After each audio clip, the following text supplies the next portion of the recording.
Sejam muito bem-vindos ao nosso podcast dessa noite. Aqui onde nós vamos apresentar estratégias na sua jornada para superar o término de um relacionamento com dignidade e fibra emocional. O episódio de hoje é relacionamentos que terminam, mas não libertam. O que eu estou querendo dizer com isso? Que tipo de liberdade é essa? É aquela liberdade de você poder ir ao seu trabalho, de você poder fazer as coisas que você gostaria de fazer, sem ter aquele medo de, poxa vida, será que o meu ex ou a minha ex vai me perseguir? Às vezes a pessoa nem mora mais no nosso país, às vezes a pessoa até já partiu, já retornou à pátria espiritual, mas o medo persiste. Às vezes as pessoas acabam deixando de se relacionar, deixando de conhecer outras pessoas, porque ficam ainda com o ex ou com a ex no retrovisor. Isso acaba reverberando também nos filhos, que ficam com aquela ideia de, poxa vida, relacionamento é sofrimento, amar é sofrer, enfim. Então, se a sua ideia de liberdade é ter a sua vida emocional de volta, com total amplidão, com dignidade, com fibra emocional, enfim, é isso que eu vou te apresentar aqui hoje. Vou te apresentar 4 recursos para fazer isso daí acontecer. São 4 recursos bastante objetivos. Já vou falar para vocês quais são esses recursos. Antes disso, eu quero falar o que não é essa liberdade a qual eu me refiro. O que não é essa liberdade? Essa liberdade não é living la vida louca do Rick Martin, tipo, ter vários relacionamentos para tentar cobrir aquele buraco. Não é você se isolar dentro de uma cabana, virar um ermitão, uma ermitã. Não é projetar nos filhos lições aprendidas, entre muitas aspas, ou se permitir conhecer alguém, mas projetar sobre aquela pessoa coisas do passado. Coisas do tipo, poxa vida, esse meu novo namorado, essa minha nova namorada não faz aquilo que o meu ex ou aquilo que a minha ex fazia. Então aquela pessoa não tem nem a chance de se manifestar, não tem nem a chance de se expressar ali, ela acaba sendo sufocada por uma expectativa que está sendo projetada sobre ela não tem escapatória, por assim dizer. É uma traição de confiança, a gente nem percebe essa sabotagem, tá joia?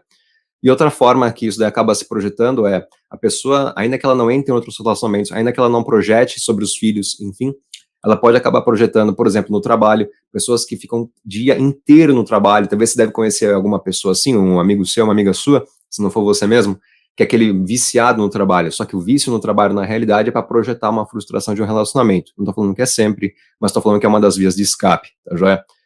O escapismo, essa liberdade também pode acabar desdobrando em alimentação, enfim, aquela alimentação desmedida, comer muito doce, enfim, essas coisas. A liberdade que eu estou falando aqui para vocês é liberdade emocional, libertar-se da dependência emocional. Porque quando um relacionamento termina, às vezes nós ainda nos sentimos presos a ele, apegados a ele. Alguns chamam, inclusive, esse processo de trauma. Eu estou traumatizado, eu não quero mais saber de namorar de novo, eu não quero mais saber de me relacionar com ninguém de novo, eu não consigo nem me olhar no espelho, eu me sinto culpado, me sinto envergonhado, me sinto humilhado, enfim. Então, com essa proposta desse nosso conteúdo aqui, é te libertar desse tipo de prisão emocional. Porque apesar do relacionamento ter terminado, não importa se foi você que terminou, se foi o seu ex que terminou, ou a sua ex que terminou, não importa quem terminou. O resultado prático é equivalente. Não importa quem fez, quem deu a última palavra, isso é irrelevante. O que importa é o resultado prático é esse. Houve um término. Às vezes a pessoa que terminou acaba ficando com essa sensação do tipo, poxa vida, eu ainda penso na fulana, eu ainda penso no fulano, tá? Então não importa quem terminou. O que importa é o resultado final. O resultado final é, fica uma codependência, às vezes, né, os dois são codependentes, que é aquela situação de ioiô, enfim, tá? E às vezes fica só um que tá precisando do outro ainda, precisando entre aspas, tá? Aquela sensação do tipo, nossa, me abandonou. O abandono aqui, galera, é uma coisa que a gente vai trabalhar em outras lives, tá? Porque só de abandono dá pra falar um monte, tá? Porque se de um lado, na paquera, nós temos o medo da rejeição, quando o relacionamento termina, nós temos o medo do abandono. Agora, quais são esses 4 mecanismos que eu vou apresentar aqui para vocês, tá? Primeiro mecanismo, aceitação. Aceitação de tudo aquilo que está acontecendo. Você sentiu o sofrimento, por assim dizer, você sentiu a emoção, por assim dizer, tá? Então, a gente vai mergulhar nisso, tá? Mas só apresentando os mecanismos, tá? Depois a gente mergulha nisso. Só para você já saber como é que é, já ficar isso guardado na cabeça aí, beleza? Primeiro mecanismo, aceitação. Segundo mecanismo, você ter autocompaixão. Terceiro mecanismo, perdão. Quarto mecanismo, fechar a porta, blindar mesmo, tá? Como é que eu vou ilustrar isso aqui para vocês? Uma coisa é eu falar, olha, vamos, como é que você faz para matar a fome? Você mata a fome comendo, tá? No caso, olha, são 4 mecanismos, mas como é que isso aqui funciona na prática? O que eu pensei aqui para apresentar para vocês é uma história real, tá certo?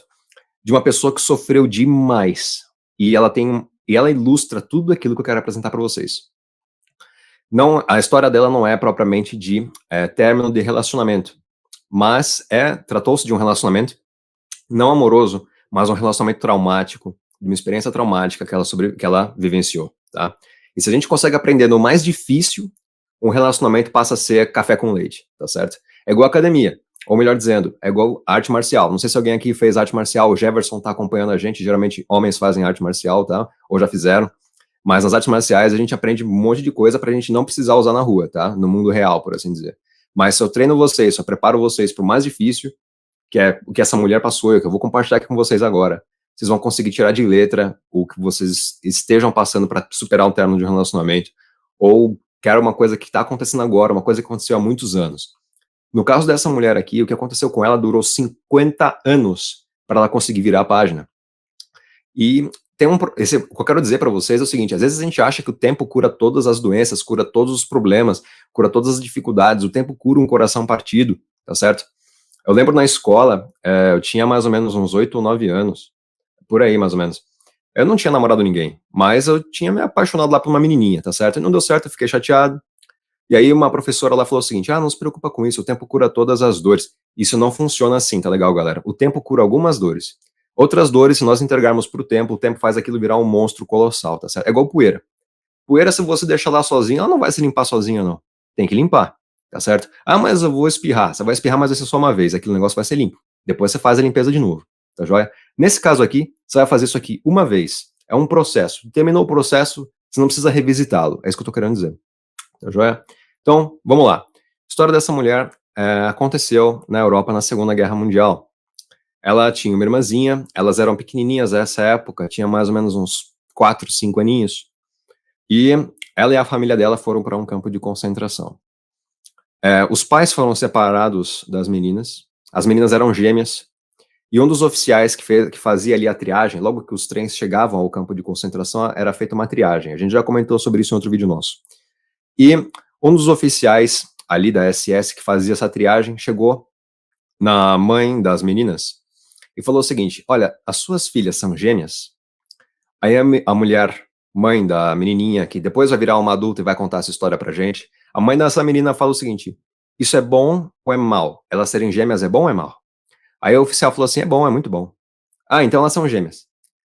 Excelente. O oficial separou as filhas e a mãe imediatamente, porque as gêmeas, ter filhos gêmeos, os gêmeos eram muito valiosos nessa época de Segunda Guerra, porque eram feitos vários experimentos com eles, tá? Eu não vou descrever os experimentos, tá? Isso aqui é irrelevante pro nosso trabalho de agora. Mas eu só quero dizer para vocês que elas sofreram pra caramba, tá? Legal. Ela, na história dela, ela descreve aquilo que ela passou, ela descreve aquilo que a irmã dela passou também. E tem um momento na história dela em que ela estava muito doente, por causa de um remédio, de uma coisa que injetaram nela. E ela ficou com uma febre muito forte, muito forte. E levaram essa menininha, que ainda era menininha, uma dessas duas irmãzinhas, para um pavilhão lá dos doentes, onde as pessoas não eram tratadas. Lá tinha os doentes, mas era pra, tipo, morre aí em paz, entendeu? Enfim. E a menina falou assim, a menina ouviu que ela não passaria de 2 semanas. Ela ouviu isso do próprio chamado Anjo da Morte. O Anjo da Morte era o Dr. Mengele, tá certo? Que era muito cruel naquela situação, enfim, você fala isso hoje, enfim, todo mundo sabe, né? O Anjo da Morte daquela época. Enfim, e essa menina, ela conseguiu sobreviver à febre, que estava muito forte. E ela, quando ela foi entrevistada, como é que você sobreviveu à febre? Sendo que você estava mirrada, assim, não se alimentava, como é que foi isso para você? O que você falou para você mesma, né? Ela falou o seguinte: apesar da dor que eu estava sentindo, e a febre tinha deixado ela numa situação que ela estava se rastejando no chão do cômodo onde ela estava com outros doentes para conseguir beber água, para conseguir chegar aos lugares que ela precisava chegar lá dentro dessa cabana, tá? E quando perguntaram para ela de onde você tirou força, ela falou o seguinte: eu sabia que nenhuma febre seria capaz de me deixar de joelhos para sempre. Eu que deixaria a febre de joelhos. E eu queria ver a minha irmã de volta. No nosso caso aqui, tá, em relação a relacionamentos, a consciência tem que ser o seguinte: não é porque alguém nos machucou pra caramba, não é porque nós tivemos um passado traumatizante com alguém que nos tenha feito mal, que essa pessoa vai ser responsável por nos deixar de joelhos emocionalmente pro resto da vida. Por que isso é importante? Isso é importante não necessariamente se você for conhecer uma outra pessoa. Não tô nem falando disso.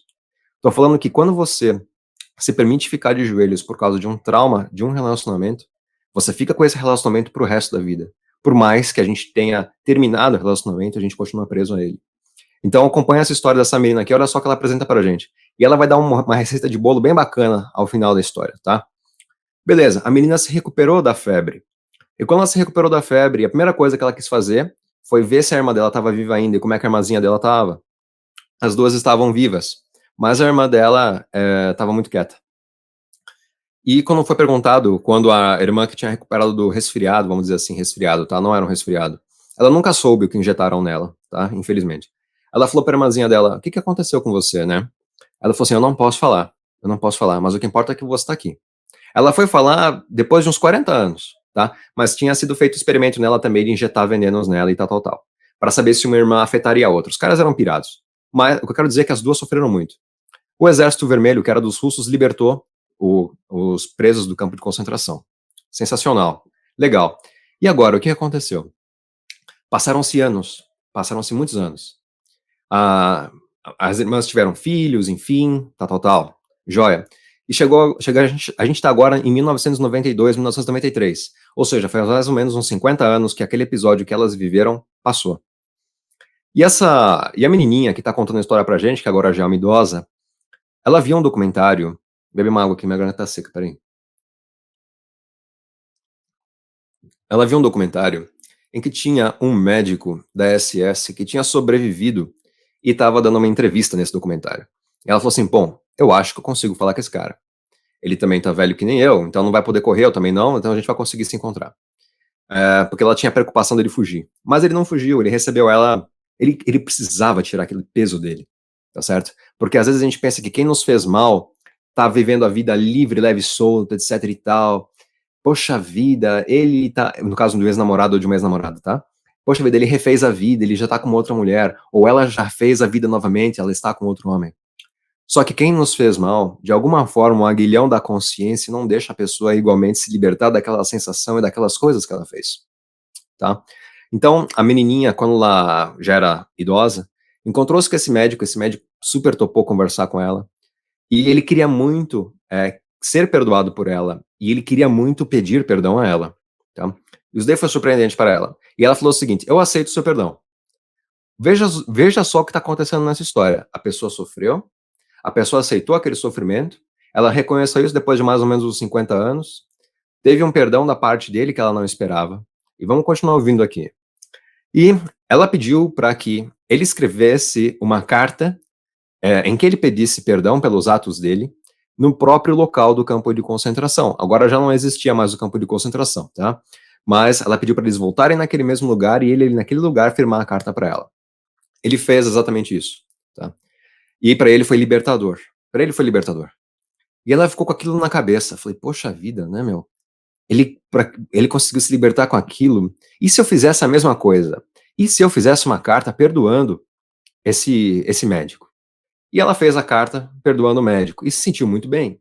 E ela percebeu que apesar de ela ter perdido tudo, ter sido despida dos bens, ter sido profanada da família dela, enfim, houve uma coisa que não puderam tirar dela.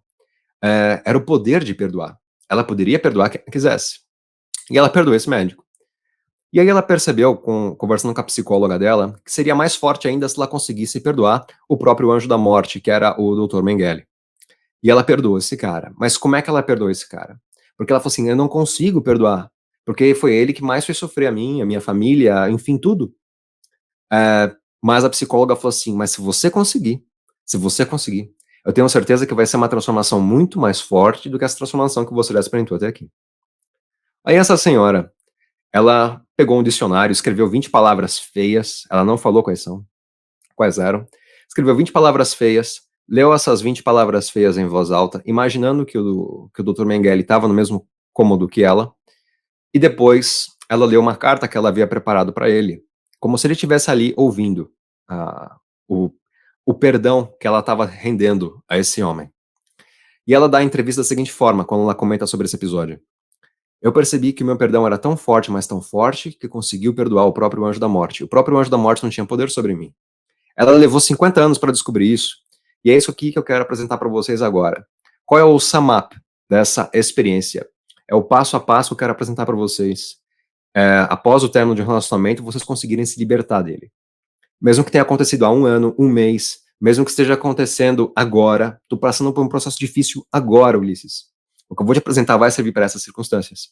Passei por um processo há 20 anos, 30 anos, não importa, também vai servir para esse processo, tá? Não importa. É uma receita de bolo atemporal. É isso que eu tô querendo dizer, tá bom? Falei para vocês que essa receita de bolo envolve 4 passos. Passo primeiro, aceitação. Aceitação com relação, isso não é para você quebrar essa sequência, tá? É um passo a passo. Assim como uma escada tem alguns degraus, você não passa por saltos na escada. Você passa dos primeiros degraus aos intermediários ao topo da escada. Então, respeite a ordem desse passo a passo que eu estou te passando aqui. Tá? Primeiro passo, aceitação. Estou sofrendo. Não precisa esconder. Vou dar um exemplo que acontece via de regra com jovens, tá? Mas também acontece com adultos, mas é mais comum com jovens. O jovem acha que ele não pode levar a emoção para dentro de casa. Meus pais não podem me ver chorando, porque eles vão fazer perguntas. Então eu guardar para ele. Quando as experiências vão se somando, outros términos vão se somando, aquilo dentro da pessoa vira um monstro, tá? E ela acaba dependendo de remédios, enfim. E se você tiver filhos, às vezes a forma como você reprime as suas emoções ensina os seus filhos a seguir o mesmo exemplo de reprimir as emoções. Desde pequenos são treinados a seguir esse passo que é totalmente equivocado. Então qual é o caminho? Deixa a emoção sair. Quer chorar? Chora. Não estou falando que você precisa chorar na frente das pessoas. Vai trabalhar, vai para o carro, vai pegar o trânsito, vai ao ônibus, vai ao metrô. Chega ali, bom dia fulano, bom dia fulana, você tá bem? Não tô falando disso. O que eu tô falando é pra você não reprimir o que tá dentro de você. Às vezes você tem vontade de chorar, vai pro banheiro, vai chorar. Eu trabalhei com uma menina assim, que, meu, era um ambiente de trabalho muito hostil, muito hostil. Uma falha que a gente desse, sem brincadeira, a gente, assim, era certo que era mandado embora, tá? E essa menina com a qual eu trabalhei, ela estava passando por um momento muito difícil no relacionamento dela, porque tinha acabado de se separar. E ela chorava. Mas ela não chorava na mesa. Porque o nosso próprio chefe, naquela época, fazia a gente se sentir pior. Então ela ia ao banheiro e chorava no banheiro. Mas ela não se privava de abrir, de tirar aquilo dela. Ela não sufocava, ela não conservava aquilo. É igual quando a gente faz. Você já fez conserva ou já sabe como faz? Vamos supor, a gente tá falando de alemães aqui, tá? Como é que faz chucrute, o repolho em conserva? É a mesma coisa, deixa lá fermentando. Quero fazer compota de maçã, deixa lá fermentando. É a mesma coisa. E aquele negócio fica com um sabor mais rico, tá certo? A uva vira vinho, etc. Quando a gente reprime as emoções, aquele negócio não vira vinho, vira um veneno, vira vinagre, entendeu? Mas quando a gente deixa aquele negócio sair da gente, já não é mais nosso. É o primeiro passo, deixa sair, deixa sair, deixa sair. E se fizer, inclusive, fotografia Kirlian da pessoa, que é a fotografia da aura da pessoa, vai ver que o chakra cardíaco está bem sobrecarregado, quase não está rodando, está estagnado, quase. Tá? A aura fica bem achatada na região do cardíaco. Porém, quando a pessoa consegue tirar isso dela, o chakra volta a rodar. A aura começa a voltar à estrutura normal, a imunidade volta a ficar num patamar equilibrado. Porque tem doenças relacionadas a estresse, joia? Mas tem doenças relacionadas também à dor emocional, impacto emocional, prisão emocional. O relacionamento termina, mas a gente não se liberta dele. O primeiro passo para você se libertar é deixar a emoção sair. Beleza, isso daí é aceitação. Aceitação. Joia? Ah, mas eu tenho que me abrir com alguém. Então se abra com as pessoas que queiram o seu bem. Se você só tiver amigos que queiram o seu mal, não fale com eles. Deixa aqui um comentário para mim. Estou presente para você. Escreve. Tem outras pessoas que você está conhecendo aqui nesse nosso vídeo, nesse nosso, enfim, que a gente está criando aqui.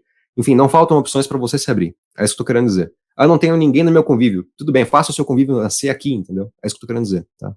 Opções não faltam. Beleza, próxima etapa. Próxima etapa é autocompaixão. Autocompaixão é o seguinte: imagina que uma pessoa que você ame muito, pode ser um filho, pode ser um pai, uma mãe, um melhor amigo, uma melhor amiga, um avô, uma avó. Uma pessoa que você ame muito, tenha muito respeito, tenha veneração, enfim, tá? E essa pessoa chega até você e ela compartilha que ela tá passando por uma situação idêntica a essa de meu relacionamento foi desfeito, eu estou sem chão, eu estou perdido, eu não sei o que fazer, eu perdi minha identidade, eu estou me corroendo por dentro, a vida não tem mais sentido nenhum para mim, enfim. O mesmo discurso que você fala para si mesmo ou para si mesma, esse seu melhor amigo, essa sua melhor amiga, a pessoa que você mais respeite, admire, enfim, tá ali à sua frente, pedindo um instante da sua atenção para ela se abrir, dizer para você o que ela tá sentindo, pelo que ela tá passando. Quando você imagina isso, qual vai ser o seu comportamento frente a essa pessoa? Você vai falar assim, não quero ouvir teu problema, guarda ele para você, eu sou seu amigo para os bons tempos. Ou você vai fazer diferente? Fala para mim o que tá acontecendo. Como é que foi isso daí? Poxa vida, mas você precisa se lembrar que você é bonito ou você é bonita, você precisa se lembrar das suas conquistas, você vai trabalhando isso na pessoa. Qual é o discurso que você adotaria para essa pessoa? Esse é o mesmo discurso que você vai aplicar sobre si mesmo ou sobre si mesma. Você pode fazer isso de frente para um espelho se você quiser. Eu já fiz isso comigo. E é sensacional. É sensacional. Eu não esqueço do meu rosto quando eu vi aquela ocasião, quando eu me vi no espelho falando comigo mesmo. Eu não esqueço. Se você quiser fazer isso de frente para um espelho, esse exercício de autocompaixão, você falando com você mesmo, só que imagina que é o seu melhor amigo que está ali na sua frente. Que palavra de acolhimento, fortalecimento, o que, que você vai fazer essa pessoa se lembrar sobre quem ela é? Que ela não é o relacionamento anterior, ela tem a identidade dela. Ela tem conexão com ela. É isso. Como é que vai ser seu discurso? Para você mesmo no espelho, como se fosse o seu melhor amigo, a pessoa mais significativa na sua vida. É isso. Segundo passo, já falamos. Só recapitulando. Primeiro passo, aceitação. Segundo passo, autocompaixão. Não é para pular ordem, é para fazer exatamente como eu estou falando. Tá? Terceira etapa, perdão. Perdão, por que perdão? Porque o perdão passa para você, justamente como essa senhorinha da história apresentou aqui, é uma história real. O perdão traz para você o poder, autopoder. O que, que eu estou querendo dizer? Você não está vendido, você não está vendida, você não está perdido pelo mundo. Você tem poder, você tem autonomia. Ela teve autonomia para perdoar o anjo da morte, que era o terror naquela época. De modo que o que você não é capaz de perdoar? Ou seja, o que é maior do que a tua força que você não consegue perdoar? Não existe, é impossível. Impossível. A partir do momento que você, então, se permite perdoar, e eu vou te falar como você perdoa. Eu já falei na realidade, mas eu vou apresentar aqui como é que você faz isso, tá? Tipo, de novo, específico, tá? No caso da senhorinha, ela fez uma carta. E é isso que você vai fazer também, você vai fazer uma carta. Essa carta vai ter o seu nome, vai ter data, você vai assinar essa carta, faz a sua assinatura. Não tô falando para fazer assinatura de cheque, mas faça uma assinatura, não é uma rubrica, uma assinatura que você sabe que é sua.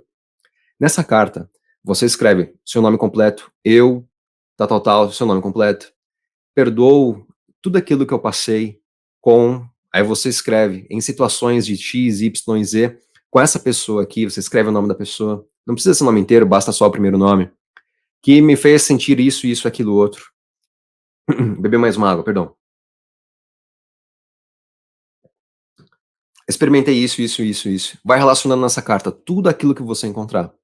Mas ao mesmo tempo que você relaciona algo que tenha te machucado, você fala que você perdoa. Aconteceu isso e eu perdoo, aconteceu aquilo e eu perdoo, aconteceu isso e eu aprendi. Aqui você já começa a desdobrar. Além de perdoar, você fala que você também aprendeu. Você me fez isso e eu aprendi aquilo e eu te perdoo porque eu fiquei com o aprendizado. Aconteceu isso, eu perdoo e eu aprendi tal coisa. E você vai escrevendo isso na sua carta e vai. Não precisa ser uma carta monumental, não é um pergaminho egípcio. É uma carta, uma folha A4. Beleza, escreveu. Não é para fazer no computador, tá? Não trapaceie. Faça à mão. Faça à mão. Você vai chorar escrevendo. Se você fizer de todo o seu coração, é provável que você chore sim. Mas não tem problema. Às vezes é uma coisa que ficou lá guardada ainda, que precisa sair. E você vai botar no papel. Joia, terminou a carta. E agora? O que você faz? Você tem três opções. Opção número 1, você entrega a carta para a pessoa. Tá? Essa pessoa a quem você está perdoando. Opção número 2, você queima a carta. Opção número 3, essa aqui, a 3 eu acho mais interessante. A opção número 3 é você ler a carta, imaginando que a pessoa está ali na sua frente. Você está lendo aquela carta e a pessoa está na sua frente. Você imagina que a pessoa está ouvindo aquelas tuas palavras saindo da sua boca, lendo a carta que você escreveu de perdão, gratidão e aprendizado para ela. Pode ser que a voz engasgue, pode ser que você soluce, pode ser que um monte de coisa, mas você vai ler desde a primeira linha até a última linha. Você vai se dar esse presente de perdoar. Porque você é maior do que qualquer coisa que tenha te acontecido. A sua força é maior do que isso. Terminei de ler a carta. O que eu faço? Queima a carta. Não guarda, não emoldura, etc. Não faça isso. Eu recomendo que você entregue a carta para a pessoa só se você se sentir com muita vontade, se for fazer muita diferença para você se sentir mais forte.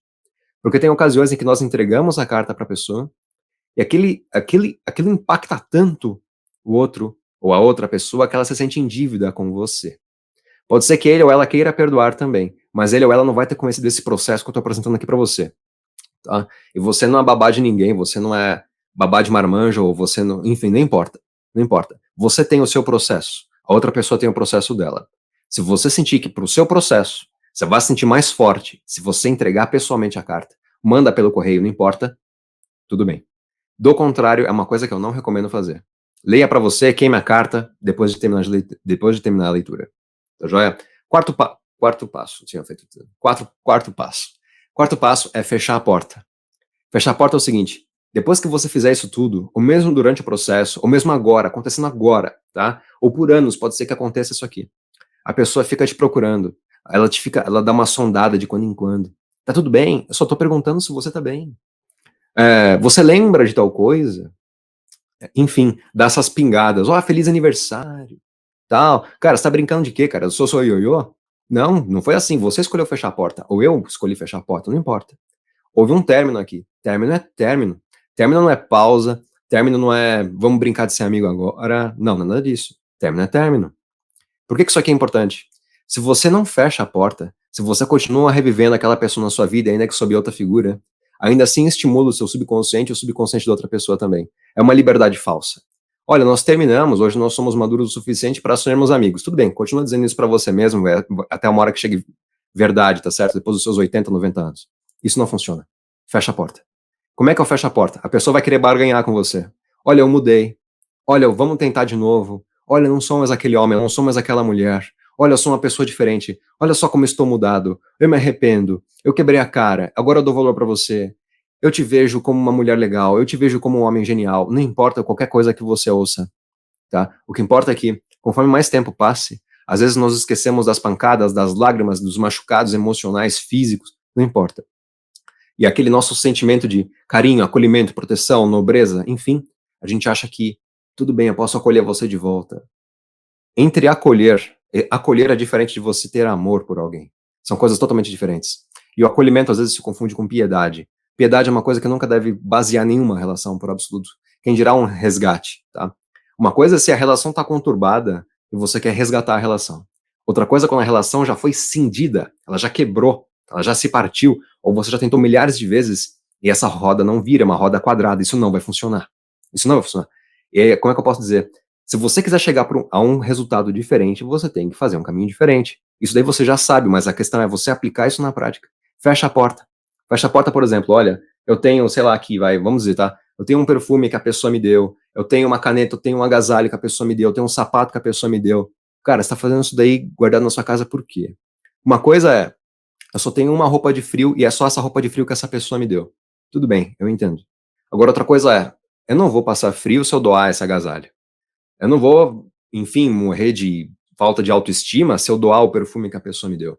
Mas ficar guardando aquilo pra você faz reviver as lembranças, faz reviver as memórias. Tá joia? Com relação a esses 4 passos, já aniquilamos, tá? Só vou recapitular aqui para você fazer o samapa aí, você anotar. Primeiro passo, só recapitulando: aceitação. Próximo passo, autocompaixão. Terceiro passo, perdão. Quarto passo é fechar a porta. Tem gente aqui que gosta de acrescentar mais um detalhe, mas eu acho isso aqui muito delicado, que é o chamado debridamento. Debridamento é você passar por lugares que você já tenha passado junto com o seu ex ou com a sua ex para ver se ainda te machuca. Eu não recomendo fazer isso, tá? Porque pode ser que você fazendo isso acabe sendo um tiro no pé. Poxa, coisa do tipo, nossa, eu lembro disso aqui, foi aqui que nós isso, aqui que nós aquilo outro, eu queria viver aquilo de novo. Não recomendo fazer isso, tá? Para algumas pessoas funciona. A senhorinha nessa história que eu compartilhei para vocês, para ela funcionou, porque como eu falei para vocês, ela voltou para onde era o campo de concentração. E foi ali que ela falou pro cara, pro médico à época, fazer a carta de perdão dele, tá? No processo dela isso funcionou. Para algumas pessoas isso não funciona, acaba sendo um tiro no pé. Como eu não tenho como saber qual é o teu perfil, eu recomendo não fazer. Isso é uma coisa que você faz se você tiver um acompanhamento terapêutico, o debridamento. No caso dela, ela tinha um acompanhamento terapêutico. E o que eu estou apresentando para você aqui é para você fazer sozinho, autonomamente. Você tem liberdade, desde que você siga os passos na sequência que eu te passei. Tá bom? Tem um passo bônus aqui. Esse passo bônus é o seguinte: você já fez os 4 pontos que eu já te falei aqui. Fez a receita de bolo, já preparou o seu bolo. Joia, agora vamos colocar a cobertura nesse bolo. A cobertura no bolo é um exercício que você vai fazer por pelo menos 15 dias. Pelo menos 15 dias. Ah, e por quanto tempo eu faço? 30 dias tá mais do que bom, tá? Tá de bom tamanho, mas 15 dias é o mínimo, tá? O que é esse passo bônus? O que é essa cobertura desse bolo? Tem um poema na minha playlist de poemas chamada Poemas de Presente. Tem um poema lá em específico. Esse poema se chama Barquinho, tá? Você vai ler esse poema Barquinho. você vai transcrever depois que você tiver feito a sua leitura e vai tirar uma foto desse poema para que seja definida como a tela de bloqueio do teu telefone celular. Por que tela de bloqueio? Porque nós, ao longo do dia, nós vemos a tela de bloqueio do celular mais ou menos 200 vezes. Então você vai ver na tela de bloqueio do seu celular, sempre que você for pegar teu telefone, você vai ver a tua letra, com esse poema chamado Barquinho. Barquinho tá na minha playlist Poemas de Presente. Se você não quiser procurar onde é que tá essa playlist, você entra no meu YouTube. Entra no YouTube e digita lá, Poemas de Presente, Barquinho, Ulisses. Vai ter lá meu poema. Ah, eu tô no Instagram, o que eu faço? Vai no link da minha bio, Poemas de Presente, e tá lá a playlist pra você, tá bom? E o poema é Barquinho, tá bom? Vai ler o poema, vai transcrever o poema, vai definir na tela de bloqueio do teu telefone celular, vai ficar com esse poema na tela de bloqueio por 15 dias, pelo menos, no máximo 30. Mais do que isso não tem necessidade, você não precisa ficar fazendo isso. E, além disso, vai ver esse poema, você ali na tela de bloqueio do teu telefone celular, você vai ler a tua letra, teu poema ali, de manhã, quando você for começar seu dia, e à noite, quando o dia encerrar-se. Esse poema, com esse processo, é um poema terapêutico, tá? Nossa base do trabalho aqui é poesia terapêutica, tá? Esse poema aqui vai te fazer sentir mais empoderado, mais empoderada, autoconfiante e firme na tua fibra emocional, beleza? Tá bom? Eu realmente espero que você aplique isso, mano, e vocês também, amigos, apliquem e depois me deixa saber os resultados. Olha, virei, enfim, detonei, exterminador de ex, enfim, fica o aprendizado, fica a gratidão, fica o perdão. Isso é muito bonito, é muito poderoso isso. Sério, sem brincadeira, é mind-blowing isso aqui, certo? Fico por aqui. Gratidão, um grande abraço, fiquem com Deus. Tchau, tchau, boa noite.